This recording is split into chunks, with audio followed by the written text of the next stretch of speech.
Well, hello, this is Kamisha Boyd, and this is Christy Ingham, my wonderful mentor, and we are going to go through the first baseline video of my lesson plan on the Inca civilization. So I want to start out by saying, what was your thoughts on the initial start of the class?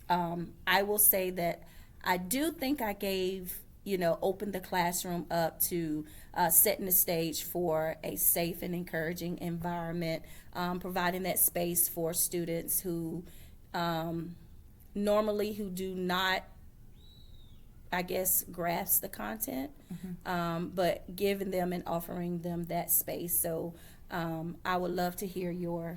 Yeah, I one thing I noticed watching the video was that your expectations in the classroom are clear and they're consistent because the kids knew exactly what was coming. They knew exactly how to respond. Okay. They knew exactly what to do. So it's clear your routines are in place. Okay. And what you do is what you do on the daily. Okay. Right?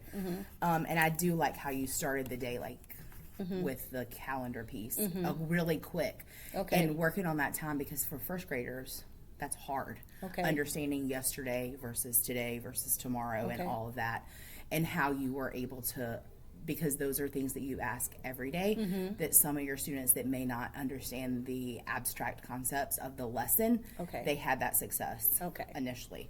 But I also noticed throughout your whole lesson, you did a really good job calling on different students. You didn't call on the same student all the time. I don't know all your kids in it, but it seemed as though you called on different kids like every time, so that you were making sure everybody was engaged in the lesson, everybody had an opportunity to share, which I thought was great. That you're not just calling on the same kids or just the kids that are raising their hand. You're calling on many kids to keep them engaged and participating. Okay, cool beans. As we go through the lesson, I would love your feedback on things that you saw that was well done and areas of improvement, and what you see and how I can grow from this baseline video. I think you did a really good job because these listen and learn lessons are hard because they're so abstract, and especially this one because the kids really have no connection to it. Right. Some of the others like space, like they understand and connect to that, but this is harder because it's so abstract. But you did a really good job reviewing back those main points that we had discussed prior, so they could be refreshed of those things. I thought that was great. And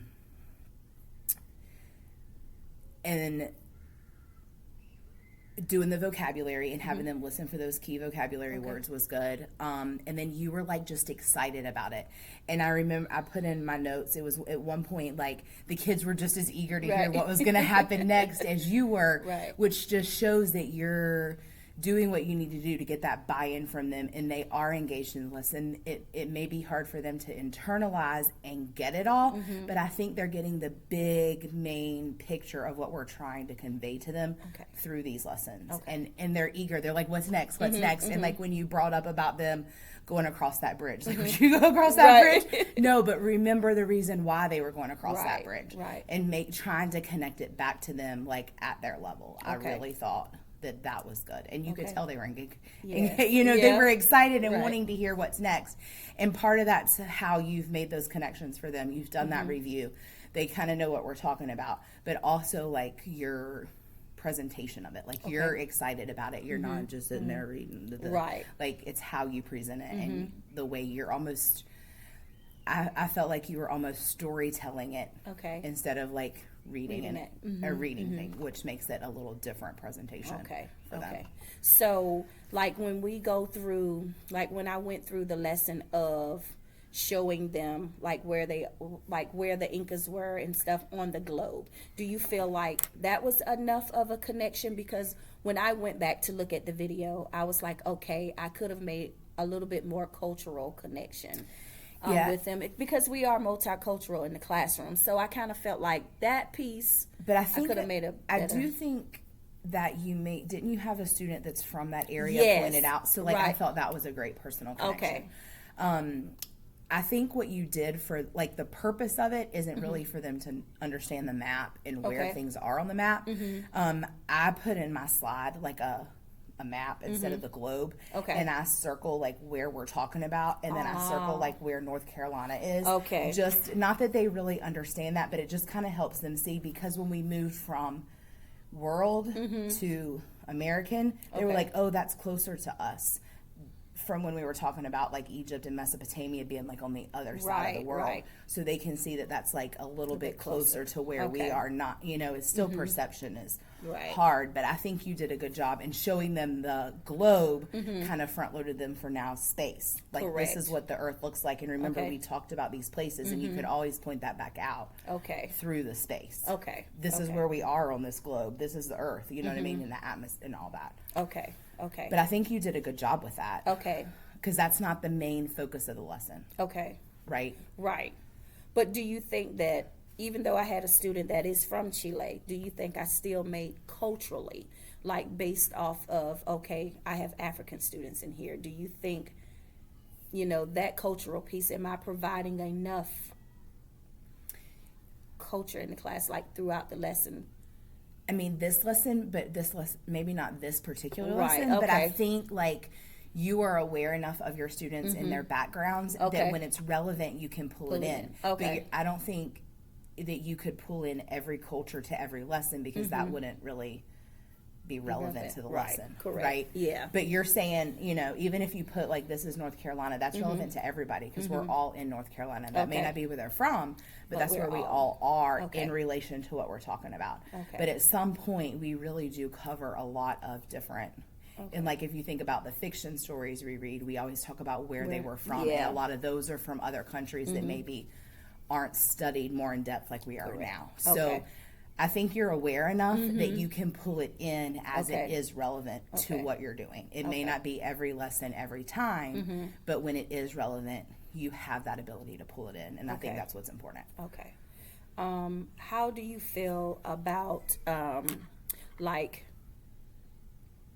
just making sure that they're not sitting too long to add like Right. more movement and things in the and I lesson? think part of that is the nature of this lesson. Yeah. It is like, because it is a listening comprehension, like that is their goal, to listen and comprehend, which will then carry over to reading comprehension. Right. Because on that chart we talked about in PLCs, they're not really ready for, even though we do some reading comprehension, at this age it's more listening comprehension. So you're teaching them how to pull the information from the text to Okay. answer the questions. Okay. Right? So Yeah. it is like kind of a sit and get Yeah, kind of and thing. get thing. Uh-huh. But one thing I do is you were asking a lot of questions, Mm-hmm.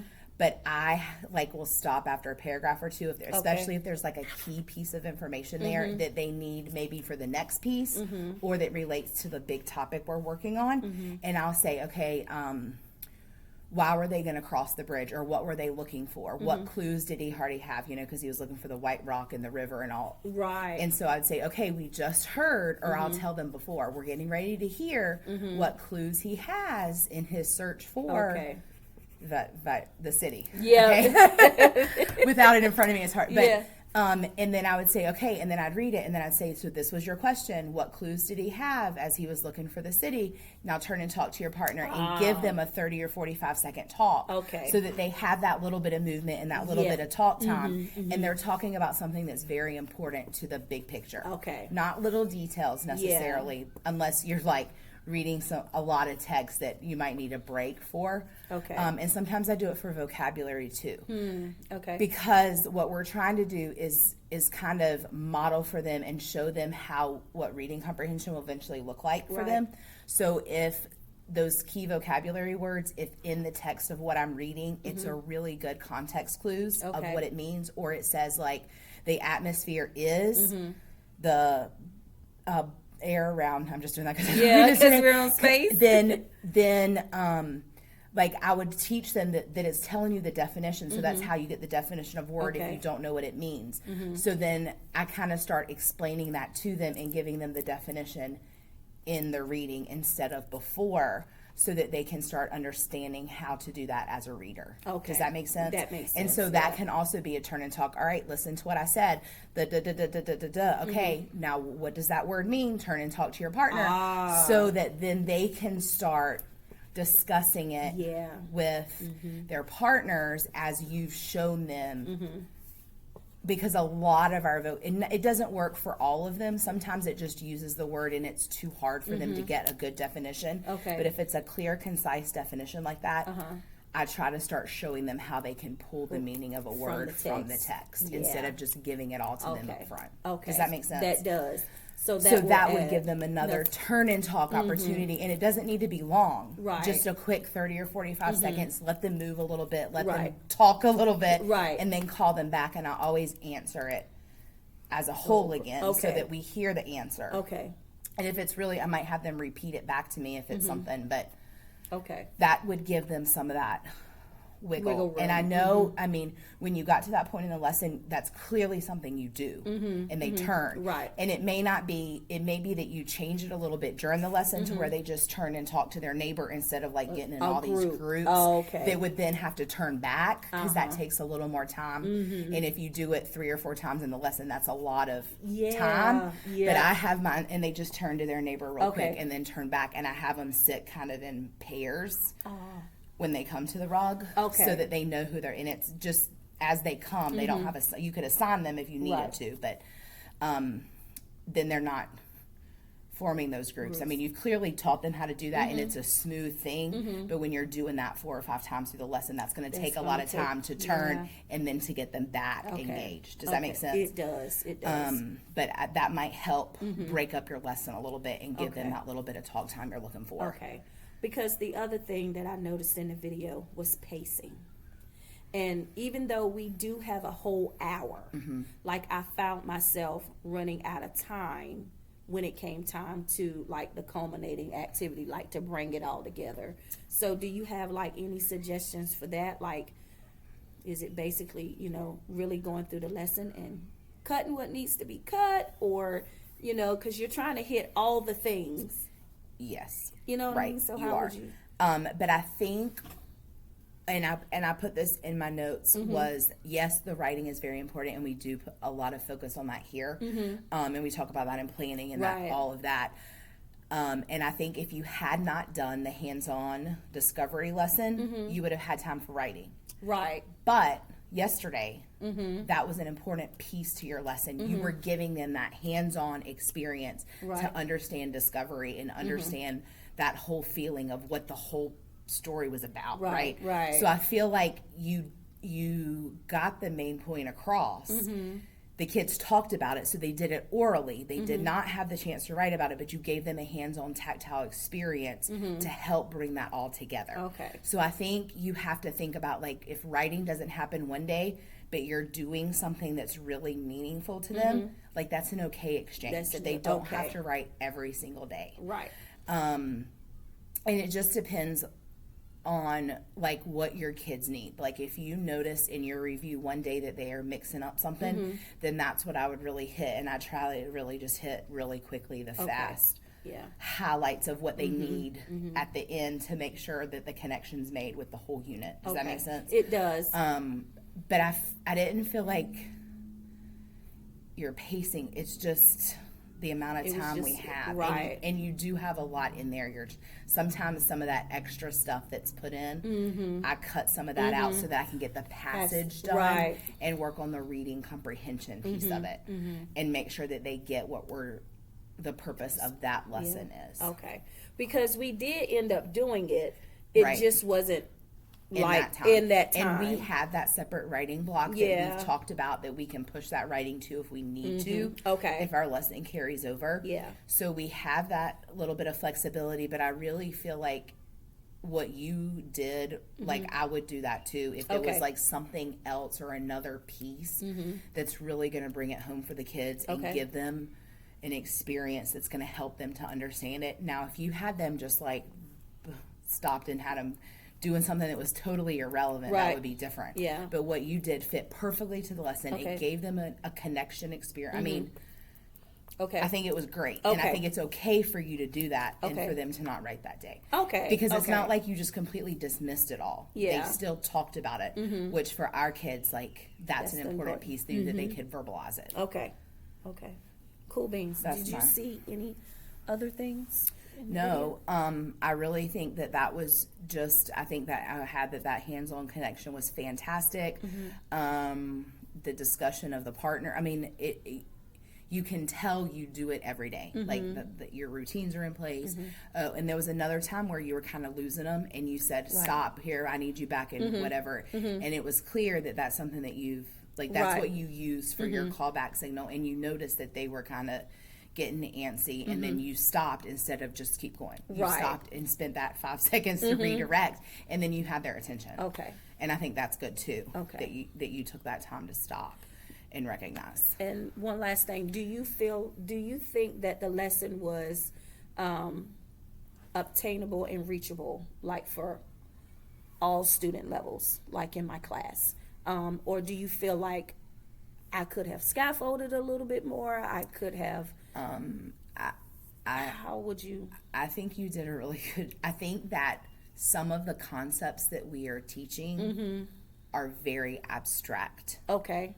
For first graders, and sometimes they have a hard time connecting to that big picture, especially for these more abstract concepts that they can't connect to the fact that like the runner, that they don't have email, they don't have phone, they don't have a mailbox, because that's all they've known, and they don't understand like I think they just can't conceptualize that they don't have those things. Right. So like I thought that was a great connection you made. Like they did what they had to do, but like I just think some kids can't connect to that because it's so abstract. And I don't really know how you make some of those concepts like concrete. Okay. So I think you did the things to do to get it the best you can. Okay. But really the goal is like the comprehension, like working on main idea and key details. We talked about that like the runners were important, so they picked the best people, and you made that connection as to why. Okay. And then the discovery. Okay, yeah. Like that they had to cross that rickety bridge. Right. But they had to be brave and do it because they had a goal that they wanted to meet, and they were archaeologists. Yep. Yeah. So that was their job, was to do that, and that was like their path. You know what I mean? Yeah, yeah. So I think that you did it the best you could for first graders. Okay. Okay. I think it was great. Okay. I'm about ready to sign up to be Miss Boyd's class. Okay. Well, thank you, Christy, so very much. Until the next time. Thank you.